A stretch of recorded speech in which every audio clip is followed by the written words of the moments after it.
Hello everyone, আসসালামু আলাইকুম। চলে আসলাম আরেকটা নতুন ভিডিও নিয়ে আপনাদের সামনে। তো আজকে মজা যাইতেছি একটা মাদ্রাসায়, মানে আমার বাগিনা যে মাদ্রাসায় থাকে ওই মাদ্রাসায় আমরা চলে যাইতেছি। তো আমরা মেট্রোতে উঠতেছি, মেট্রোতে ওইটা চলে যাব মাদ্রাসায়। এখন মাদ্রাসায় গিয়ে আমরা কী করি দেখাই আপনাদের। মাদ্রাসায় আইসা পড়ছে, আইসা দেখতেছি যে অনেক অভিভাবক আইসা পড়ছে, কারণ অনুষ্ঠানটা অভিভাবকদের জন্য। তো সকলে আইসা পড়ছে, আমার একটু লেট হয়ে গেছে। তারপরও আমি আইসা বৈশা রয়েছি, বৈশা এখানে গজল গাইতেছে ছাত্ররা, অনেক সুন্দর সুন্দর গজল গাইতেছে, অনেক ভালো ভালো সিস্টেমে কীভাবে কী করে সব কিছু শিখাইতেছে মানুষরে। মানে ওরা যারা শিখছে, যারা শিখছে সব কিছু মানুষদের দেখাইতেছে, তাদের অভিভাবকদের দেখাইতেছে, আমাদের দেখাইতেছে।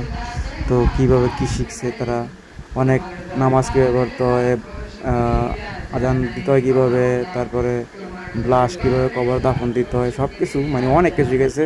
তা বলে শেষ করতে পারবো না, অনেক কিছু। মাদ্রাসাটা অনেক ভালো।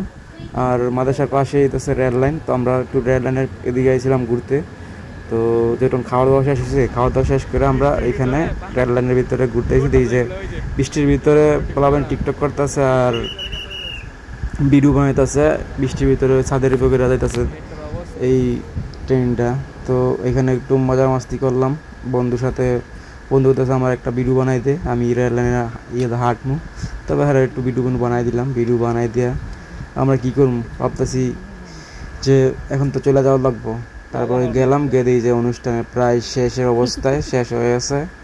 তারপরে ওইখান থেকে বেতন দিলাম, দিয়া সুন্দর মতো আইসা পড়তেছিলাম। তার ভিতরে অনেক জ্যামের ভিতরে বাগিনারা নিয়ে বসে রয়েছি। তো কষ্ট মষ্ট করে বাসায় আইছি।